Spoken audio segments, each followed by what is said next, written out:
¿Cómo les va? Muy buenos días, buen comienzo de semana para todos. Recibimos, tal como les anunciábamos, al ex canciller de la República, Didier Operti. ¿Cómo le va? Gracias por venir. Buenos días, Nicolás, encantado de estar acá. Un día después de unas elecciones que obviamente todo lo que sucede en la República Argentina marca en nuestro país, es de los temas destacados por estas horas.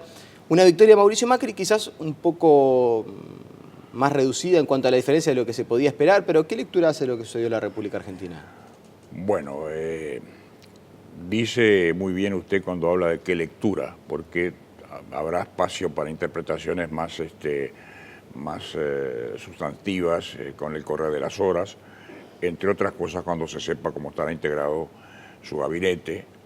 En definitiva, las líneas están trazadas, pero hay que ver cómo las va a implementar. Además, lo que usted decía al comienzo, ese estrecho margen de diferencia también obliga a considerar que la Argentina de algún modo está dividida en dos partes igualmente fuertes, y eso juega a la hora de componer gobierno y a la hora de trazar líneas de gobierno. Por supuesto que en lo personal y en lo institucional, me parece que en la Argentina se ha producido un cambio importante, positivo. ¿Positivo en qué sentido? En que una continuidad o una presunta continuidad del gobierno anterior para el Uruguay no era una buena señal. Habrá sectores de opinión para los cuales sí, pero para otros sectores de opinión yo diría, se esperaba con expectativa, con esperanza, un cambio. Si eso lo aterrizamos en Uruguay, se lo digo en muy pocas palabras para habilitar las preguntas que usted quiera formularme. Si lo miramos en la relación Uruguay-Argentina, el grado, yo diría, de alejamiento, en algunos momentos incluso hasta de confrontación entre Argentina y Uruguay, ha sido casi inédito en estos últimos años.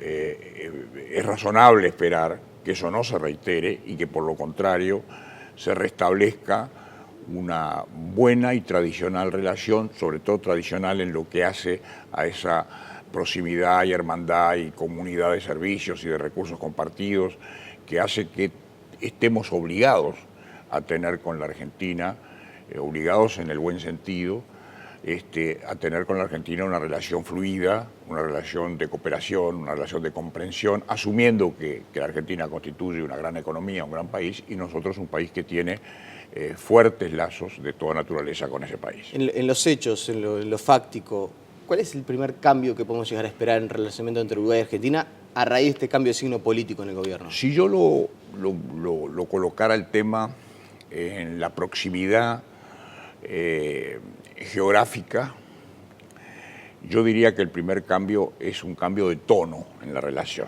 Es decir, yo creo que uno ha sentido que en la llamada era Kirchner, ese tono de relacionamiento bilateral entre Argentina y Uruguay en algunos momentos fue muy difícil, incluso bajo diferentes gobiernos, o sea que fue un tono impreso por el gobierno argentino, por las autoridades argentinas.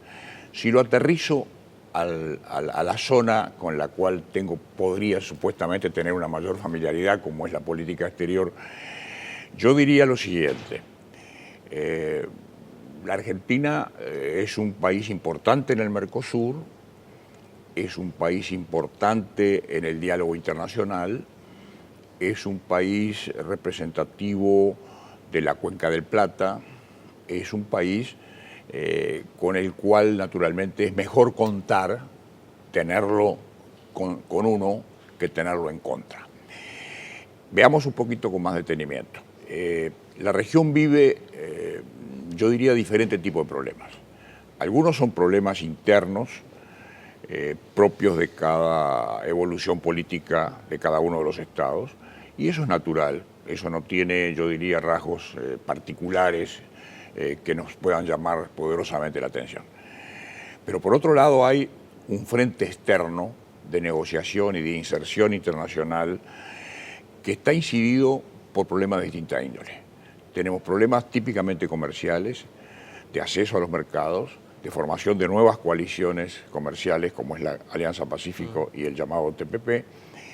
Por otro lado, tenemos un Mercosur un tanto aletargado, al cual habría que sacar de esa situación para devolverle esa vitalidad que de alguna manera hoy está afectada.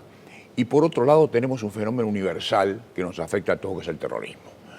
No quiere decir que el terrorismo no existiera antes, no quiere decir que no hubiere ya manifestaciones desde hace algunas decenas de años de este fenómeno absolutamente criminal, a mi juicio. En esos distintos escenarios, reforzar la relación de países vecinos es reforzar la cooperación, es reforzar el comercio, es reforzar la alianza de inteligencia para entender lo que está pasando, es reforzar nuestras fronteras, es en definitiva configurar un mapa político que le lleve al Uruguay, yo diría, la tranquilidad de saber que en una de las veredas tiene a un país con el cual está colaborando y eso es recíproco. Y del otro lado, otro país como Brasil, con el cual el Uruguay ha venido sellando acuerdos en estos últimos tiempos y que más allá de la situación particular que vive Brasil, tienen la solidez de un acuerdo entre un gran país y un pequeño país. Me va dejando las respuestas a algunos asuntos que después voy a retomar porque me parecen, por cierto, interesantes, pero ¿es esperable que Macri asuma una especie de liderazgo para dar ese viraje al contexto internacional, a posicionar al Mercosur de otra manera en el mundo? Eso es lo que cabría esperar. Ahora, la pregunta de si podrá hacerlo o no podrá hacerlo, la irá contestando el transcurso de los días y los acuerdos políticos que él pueda celebrar. Pero tomemos algún ejemplo concreto. En su campaña electoral, Macri, en más de una oportunidad, refiriéndose a la situación de Venezuela, concretamente, ha dicho que no va a dudar en movilizar los mecanismos de la Carta Democrática Interamericana. Yo creo que vale la pena para el televidente tempranero explicar un poquitito brevemente, Nicolás, si usted me lo permite, sí, este punto. El Uruguay, junto con los demás países integrantes de la OEA, aprobó el día del ataque a las Torres Gemelas, o sea, el 11 de septiembre de 2001, en Lima, la Carta Democrática Interamericana. ¿Qué significa esto? Significa que los países del sistema interamericano se han obligado a defender el sistema democrático como única garantía de los derechos humanos. Y han acordado, entre otras normas, que el secretario general de la OEA o cualquier Estado, de acuerdo con el artículo 20 de la Carta, puede, ante una situación de desestabilización en un Estado miembro, plantear el tema en el Consejo Permanente de la OEA. ¿Usted habló que habría que intervenir en Venezuela en ese sentido? Yo, ojo, no empleo la palabra intervenir porque levanta muchos anticuerpos.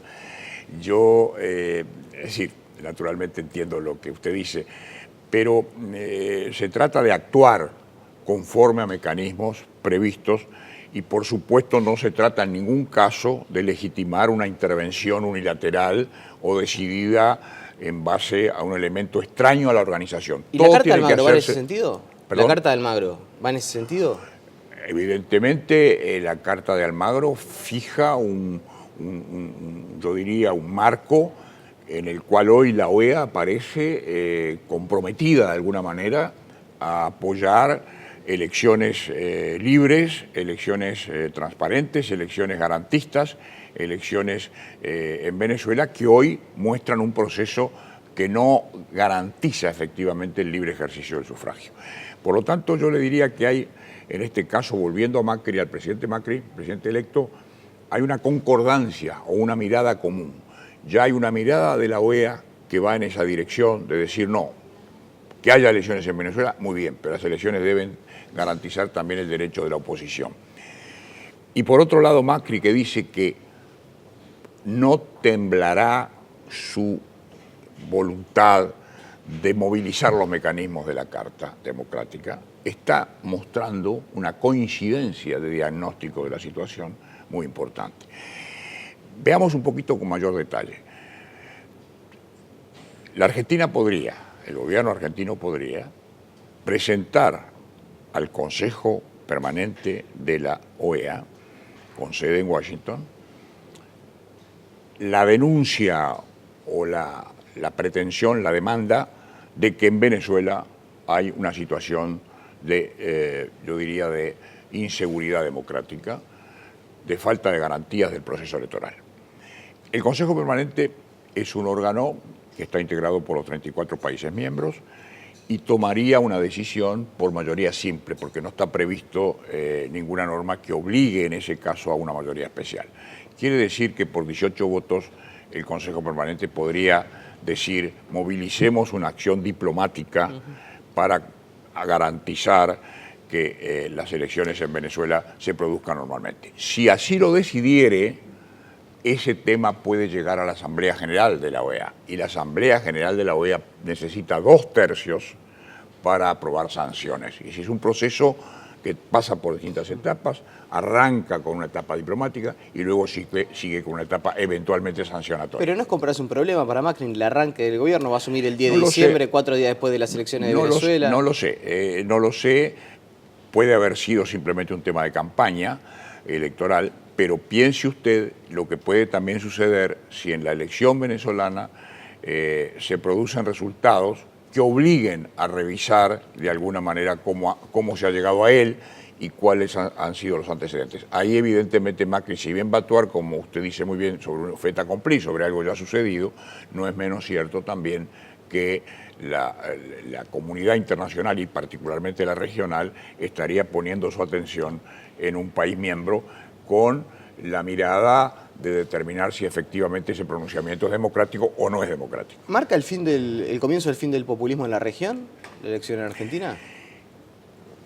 Es difícil dar una respuesta categórica de sí o no en este tema. Marca un cambio importante y marca una modificación de tendencias. Y los países como las regiones viven tendencias. Los cambios no son cambios que se puedan producir de modo instantáneo.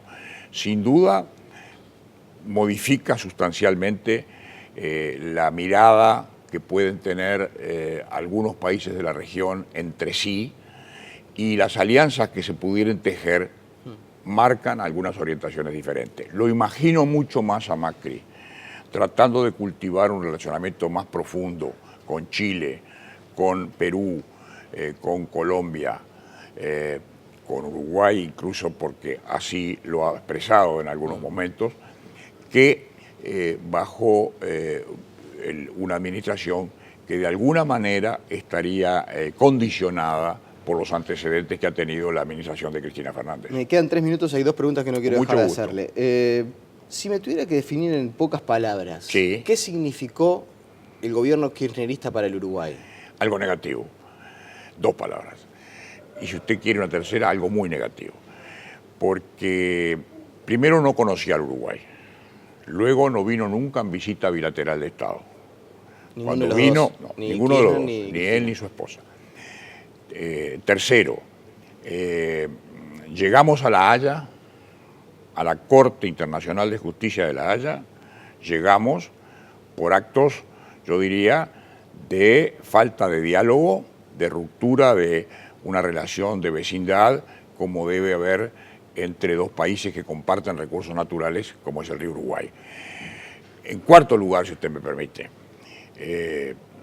tuvo Kirchner, el presidente Kirchner y su sucesora, expresiones que en su momento fueron muy lesivas para Uruguay, como cabe recordarlo, sucedió con el propio presidente Tabaré Vázquez en ocasión del cambio de mando, en que Cristina señaló públicamente en su acto de toma de posesión una suerte de reto o recriminación inimaginable de un jefe de Estado a otro jefe de Estado. Pero además, en lo concreto, cada temporada turística ha sido siempre precedida de medidas restrictivas en la Argentina para disuadir o desalentar la venida de turistas argentinos al Uruguay. Cada decisión en la cual de alguna manera Uruguay ha planteado la necesidad de ir adelante con la negociación europea, la negociación Mercosur-Unión Europea, Argentina también ha puesto trabas y ha de alguna manera retrasado la presentación de una lista común, etapa en la cual personalmente creo que Macri puede modificar ese tipo de situación y la negociación con la europea cobrar un ritmo mucho más positivo que ha tenido hasta ahora. Y apelando a su experiencia, la gente quiere saber, ¿qué se hace de estilo en estos casos? Por ejemplo, la noche de ayer, cuando Vázquez se enteró que ganaba Macri en Argentina, ¿habrá llamado, agarró él el teléfono y lo llamó a Macri? ¿Fue por vía del canciller? Le tiene que preguntar al presidente. No, pero basándonos en su experiencia. Futurología. No, en su experiencia sobre todo, y usted conoce el métier. Yo creo que sí. ¿Cómo se canalizan estos? Yo creo que sí, además Vázquez seguramente es un hombre que tiene, yo diría, una mirada de las relaciones con Argentina. Pero la idea es buscar, por ejemplo, una reunión en corto plazo, sí, sería bueno. Sin duda, e incluso más, si usted me apura y me pregunta, ¿iría más lejos? Sí, una convocatoria, por ejemplo, del Mercosur,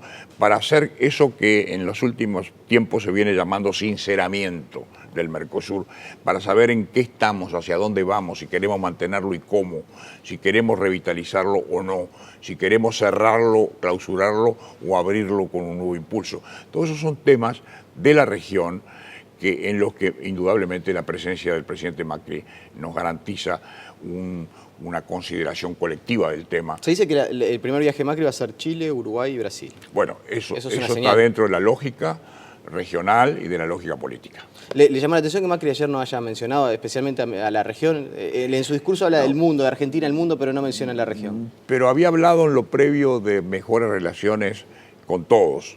Y yo creo que esos discursos siempre componen o dan una idea de apertura hacia el universo político. Y creo que, por lo tanto, por eso hace unos instantes decía que tenemos que tener cierta expectativa razonable de ver cómo se van procesando estos datos de la realidad. Didier Perti, le agradecemos su presencia esta mañana. Con mucho gusto y le deseo muy buena suerte con su programa. Muchas gracias. La pausa y seguimos con muchas más noticias.